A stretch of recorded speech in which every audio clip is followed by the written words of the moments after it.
เสาร์นี้เราสิตอกไม้อันนี้ท่านะทุกคนเนาะตัวนี้เฮ็ดทั้งข้างนี้แล้วเนาะทุกคนข้างนั่นก็แล้วเนาะ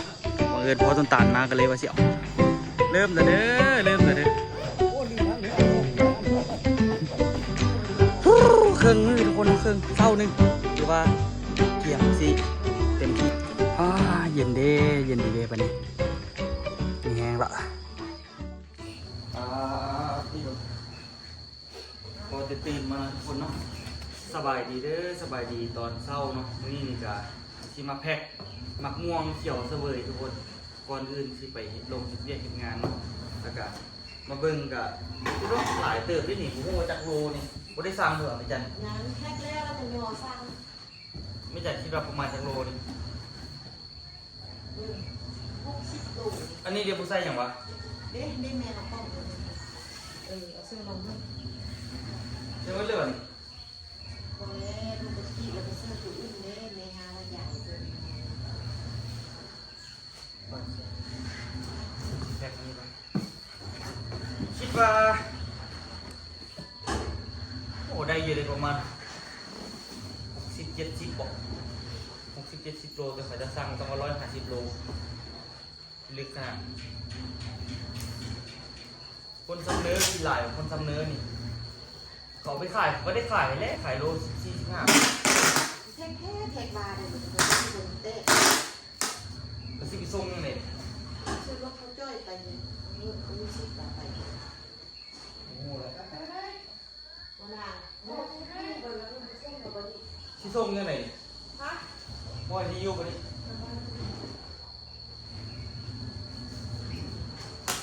เบลเลยที่คนซ้ำเนื้อนี่นะเบลก็สวยจัง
ได้จำนวนครบกับหูที่นั่นอีกเลยหูว่าเราจะเอาบ่หูเอามัดจับเขาจะไว้กับมัด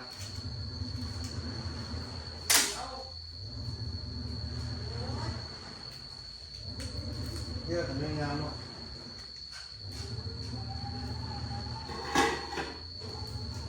แพ็กจะอี้เลยแหละ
เข็มมันนี่แตกว่ะเข็มมันนี่คือหักไปจัด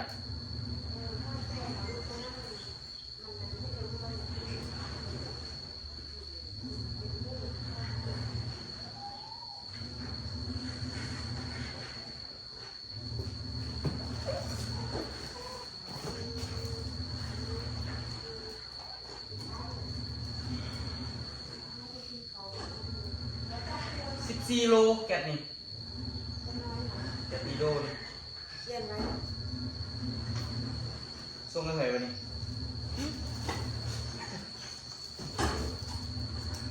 เอ้ยขวดเด้ออ้าวน้ำมันดิอู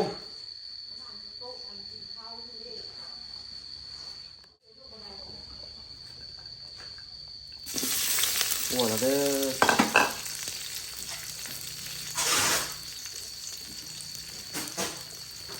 เอ้าจองมันเล่นบ่นี่จองเสียอู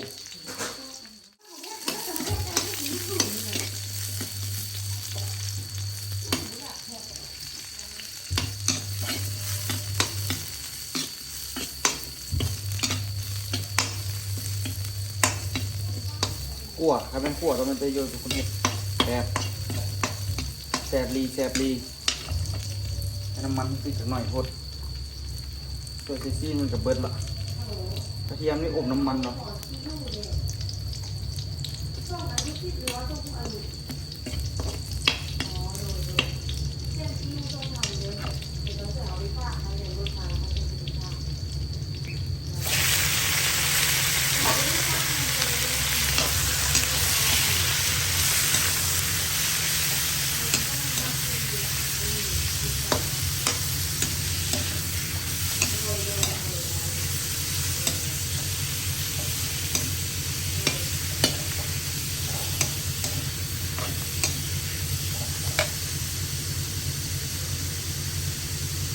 ปั๊บเอาไว้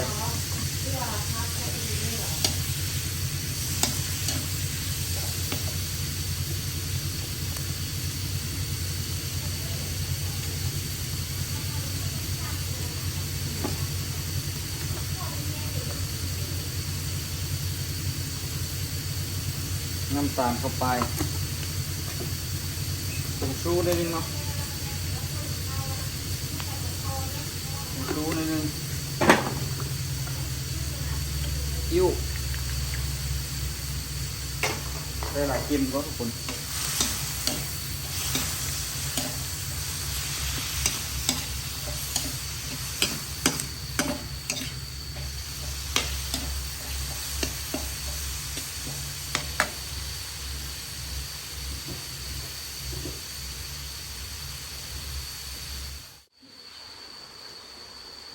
เอาน้องไม่เสียว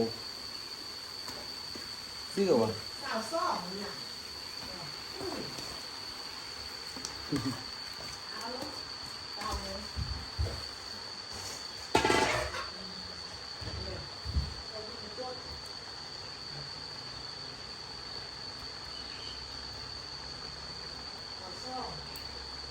สาวซ่อมมันเป็นซ่านซิ อิ่วจีนนำ ตัวนี้คือว่าว่างบ้านเราซื้ออีกอยู่ตรงนี้น่ะเราซื้อเพื่อนหรือเปล่า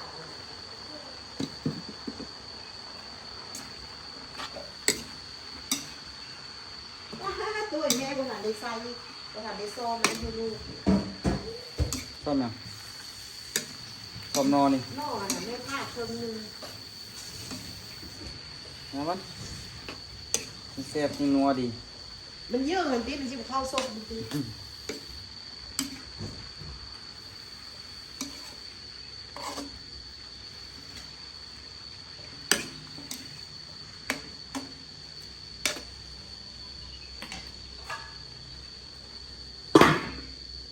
ถึงเนื้อทุกคน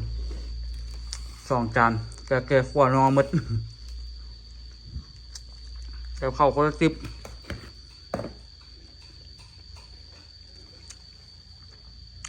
กินมื้อนี้แหละไปเฮ็ดเวียก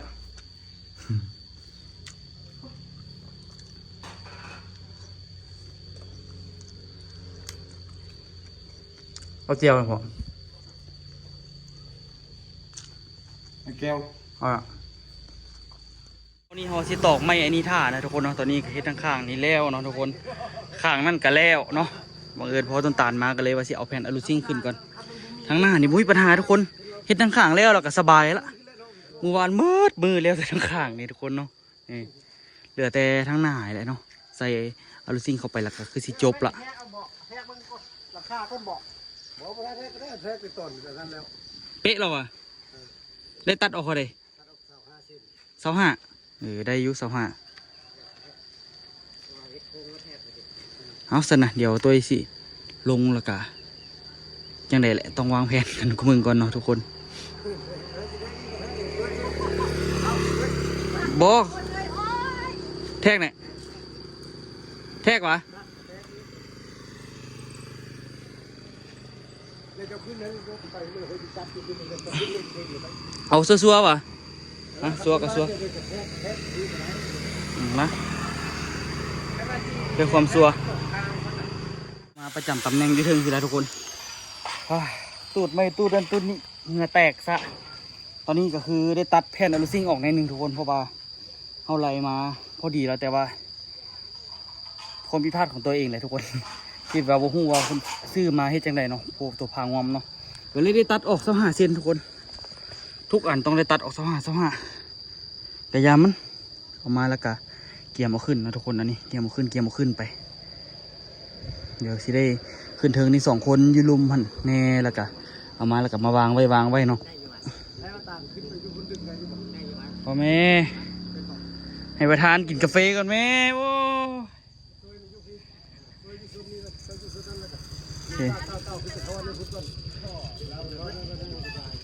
นี่จีให้กินบุบเบิ้ลเถื่อนอยู่ในโต๊ะ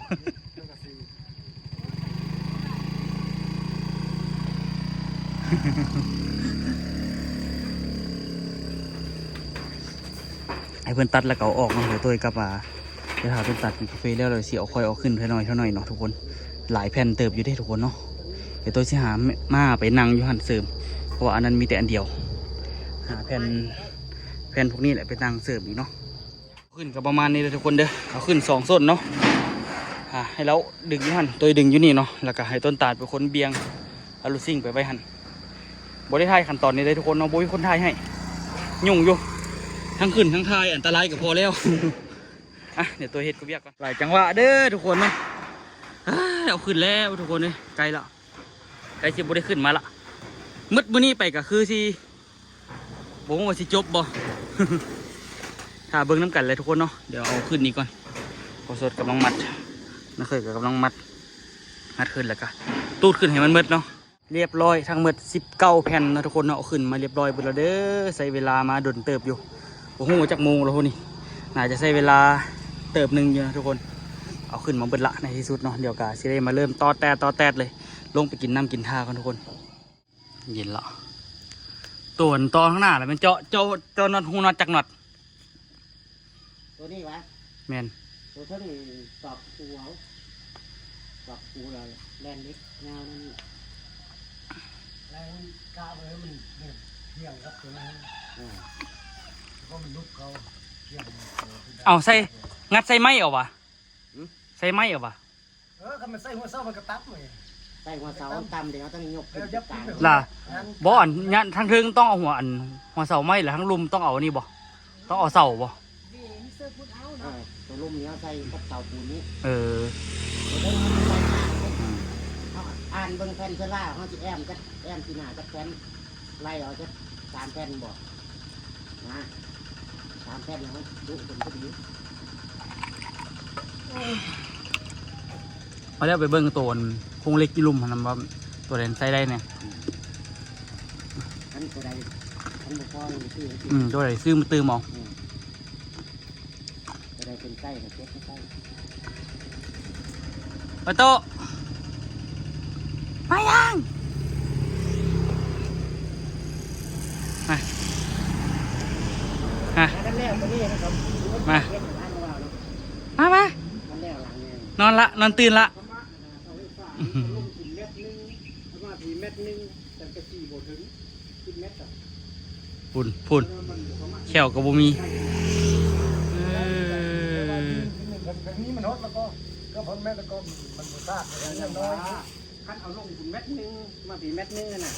โต้นิ้วลงมานี่น่ะก็ได้ขนาดนั้น4ถึงว่าบ่ได้ไล่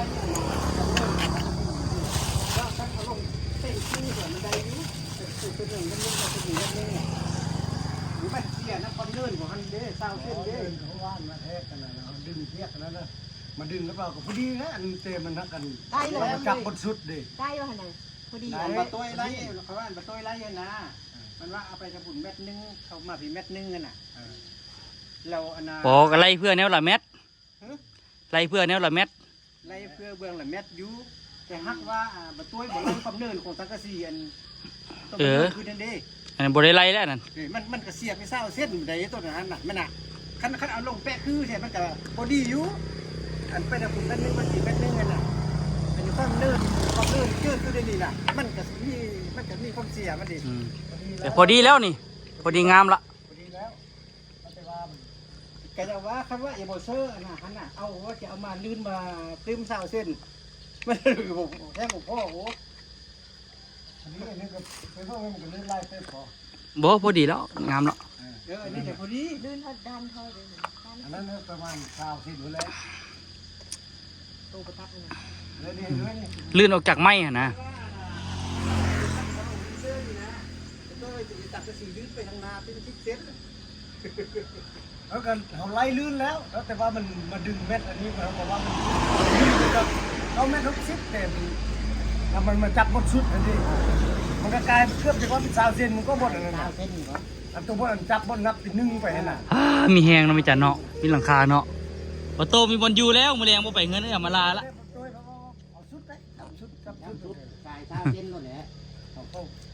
มันได้จับ1ไปเนาะ ใส่มึงดูผิดพลาดอะบัดนี้นี่วะโอ้ตานายเนาะ กันเอาบ่มัน อุปกรณ์สร้างตัวยิบน็อตเตรียมขึ้นได้บัดนี้ ปิดตัวเบาแข็งๆนะเทียนเธอบอกเอาผ้าบอก แขกก็บ่อยู่ว่ะ มันก็คนก็เก๊กๆนี่โบของไฟกันนี่ ซ้ำนี่แหละตานที่ซื้อน่ะ เอามาจะบอกว่า เอามา แต่บริษัทใส่ไฟ อยู่เสื้อเดี๋ยวนี้เอาไปเอาแม่ เพิ่งใส่ไฟบล็อกไฟฟ้าที่ ใส่ทานบ่เอามาใส่ทานมันดีแล้ว มีเฮ็ดมิจิลีอยู่เนาะเฮ็ดลีลาอยู่ ยังถามลุงจอยเอาสว่านน้อยบ่มีบ่ลุง แต่โดนจะได้บ่เบาๆว่าเด้ ไอ้ลูกชายโซกซื้ออยู่ทางนี้ยังมีอยู่นะ ลีลากระดาษ เขาหรือว่ามีหนาสร้างอันบล็อกไฟฟ้าเนาะ เตรียมสิลงสนามละต่างแต่ว่าอย่าได้อย่ามาเฮ็ดกันนะนี่ได้เอาพอแย่ๆพอละคันสิเฮ็ดนะแย่ๆหน่อยนึงอย่าเฝ้าเฮ็ดกันเถอะมุงแล้วกันสิมาแล้วจึงมา เขาเลิกมันมืดมาแห้งงั้นมันใส่ที่แท้น่ะ บ่แฮงบ่แฮงคือมื้อนั้นเด้บ่แฮงคืออันต้นมีดูหัก โอ้นั่นโคตรนั่นล่ะ นี่ไกลสิแล้วล่ะทุกคนเนาะมันก็ส่วนที่มาฮอดจุดนี้ได้เนาะทุกคนบ่ธรรมดาเลยเบิ่งคือว่าบ่มีอีหยังแต่ว่าหมดเงินพิลึกเปียกหวย2มือก็ยังบ่พอ เดี๋ยวเตรียมขึ้นที่ซีเลยทุกคนเริ่มแล้วเด้อเริ่มแล้วเด้อ โอ้ลืมทันหัวออกเดี๋ยวทันหัว เริ่มยิงน็อตแล้วเด้อยิงเข้าไปแล้วก็จบๆเนาะทุกคน มีแหงเด้ฮอดจุดนี้ล่ะก่อนที่มาฮอดจุดนี้ผมเป็นธรรมดาเนาะแล้วนี่ละกะเฮ็ดทางลุ่มกับโบยยากแล้วบัดนี้มันบ่ฮ้อนละแล้วหลังคานี่อยากว่า 85%แต่แล้วเบิด 85-90%พุ่นแหละทางลุ่มนี่กับผมมีอย่างยากปานใดระบบข้างนอกนี่อยากยากอยู่โบกข้างนอกนี่มันพื้นที่น้อยโอ้โหสิได้โบกบ่ทางนอกกัน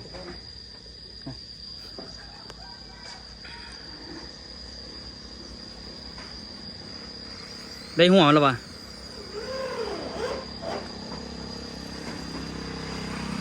นี่เคยกันไปริ้วๆละ สบายละจัดไปเนาะ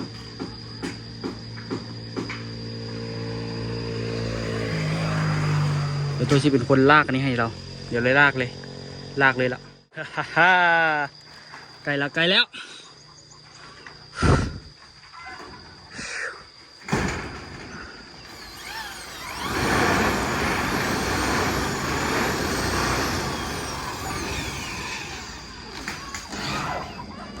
กูถือกว่า คือตะปูอ่ะพวกเขา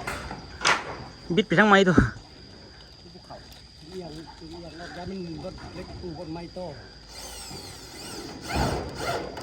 ฮอบสิบังเอิญกับบังเอิญเท่าไหร่นี่ละจบข่าวเปิงตูดนะอันนี้นี่ก็เป็นธรรมดาฉันอยู่ไกลๆเห็นคนเดียวโอ้โหเสือที่เปียกเบิดย่างไปย่างมาสุดยอดเลยเห็ดอันนี้ก็ได้เดี๋ยวเห็ดอันนี้ก็สิได้ตูดกลับอีกได้นี่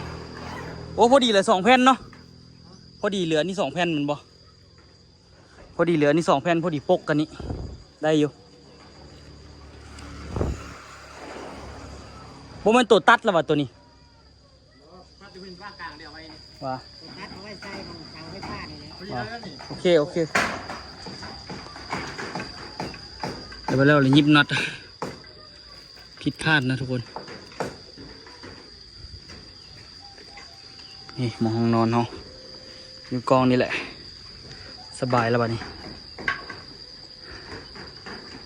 พอสิใส่สังกะสีโอ้ยาแหละมันบ่จบหัวแล้วก็เป็นเวนอีกสังกะสีบางๆหนึ่งงัดใส่อลูซิงซะชอบไปร้าน เคาะลงเลยก็ได้นะว่าเคาะให้มันจมก่อนซีเขาที่ง่ายที่เล็กแล้วที่เล็กเรื่องเขาแล้วที่เล็กเขาเนี่ย สีไม้บัดได้เข้ามันกระดูดอยู่เนาะนี่มันกระดูดบ่ก็ดี ไม่ระบบมันดูสิ เล่นอันนี้มันเมืองอยู่นะย่างมันสบายนะย่างกับบ้านเนี่ย อืม เล็กนักเลยนะ มันก็หนาวอ่ะ โอ้หนาวหนาว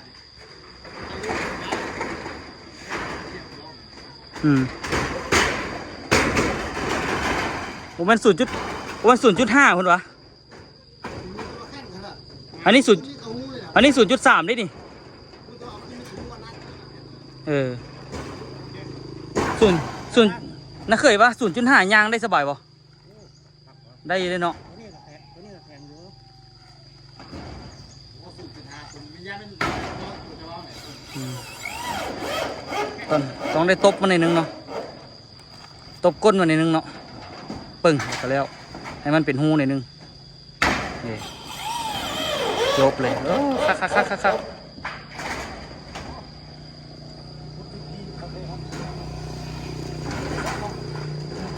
ับรัน สมองออกเลยครับ ไอ้พี่ต้องโตนปีนกำลังเลยตัวมันหั่งกับลังขึ้นเลยต้องมันเลย ไหนจะเฮ็ดดาดฟ้าเนาะตันเนาะเฮ็ดดาดฟ้านี่คักอยู่ก้อนนี่วิวนี่เลี้ยวไปเลยวิทย์เห็นสายไฟฟ้านี่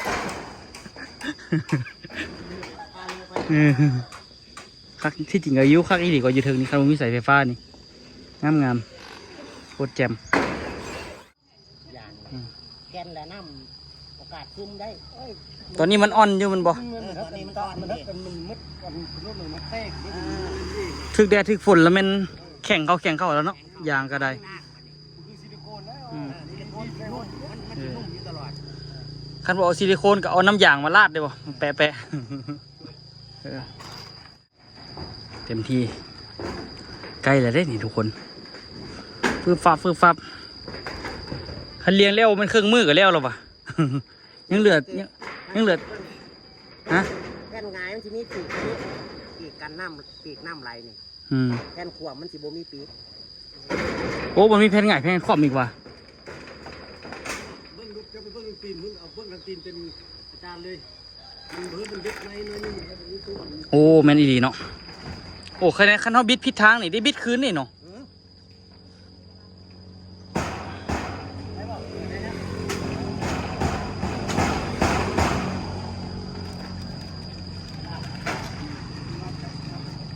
ได้เสาไฟฟ้าเดี๋ยวเขาก็เฮ็ดลุกลงมาหน่อยนึงนะ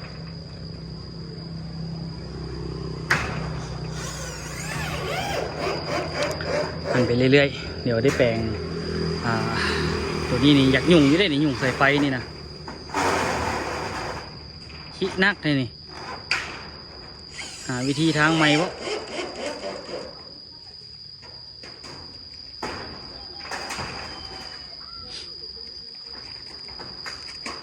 หม่องใส่ไฟเอาสิแก้ยังไงเนี่ย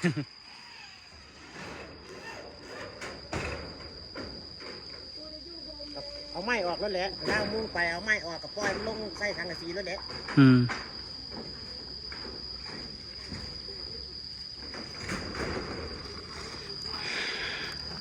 โฮมแล้วโตเอ้ยโฮมแล้วบ่ได้อพยพไปรีภัยเงินจีราละเอาตัวเลาะเป็นเลาะทันทีทุกคนใกล้แล้วเดี๋ยวนี้ไกลครึ่งแล้วตอนนี้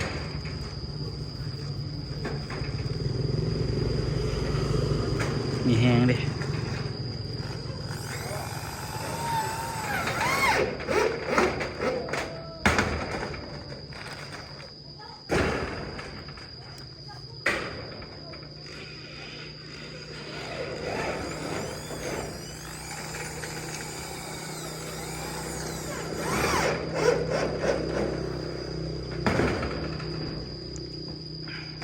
ไอ้สีแล้วแล้วเด้อทุกคนวันนี้นี่เนาะเฮ็ดแล้วแล้วก็เขาสิลงข้างใด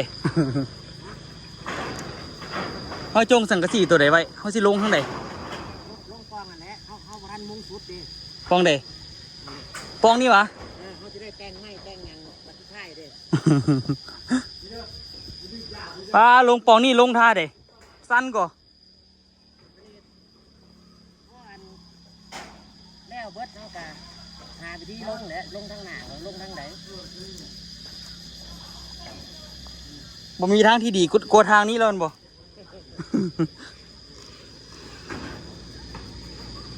มันต้องมีทางที่ดีกว่านี่นะทางหน้าซะคารามีทางลงแต่กระบุ้งสิลงยังไงเนาะทางหน้าก็ได้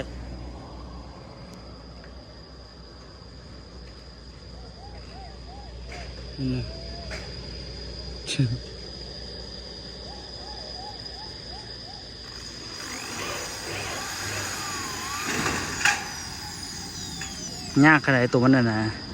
สีตัวสังกะสีบวเข่านี่แรกๆนี่เห็นบ่เราตีปึ๊กเข้าไปหนึ่งฮ้อนขนาดทุกคนหลังจากที่แบบใส่อันนี้มันต้องเส้นหน้าเขา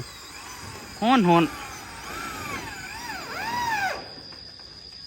เฟซทิปแล้วเราก็ไปยาอันนี้ให้มันแล้วมันต้องอ่อนนะหลังจากเฮ็ดอันนี้แล้วเราเอากบนั้นมาใส่ก่อนเหมือนบ่เดี๋ยวคอยซี่ยาเองเดี๋ยวตัวที่เป็นคนหย่านั่นทุกคนแต่ละอันย่างอยู่นี่แหละสุด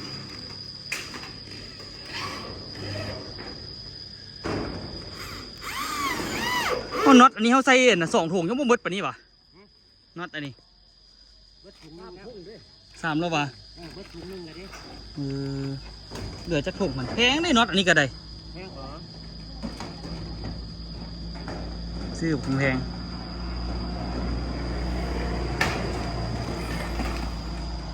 น็อตอันนี้ซื้อทั้งหมดถืออยู่เกือบ2 ล้านซับนี่ซื้อโอ้ยฮอนคักฮอนเน่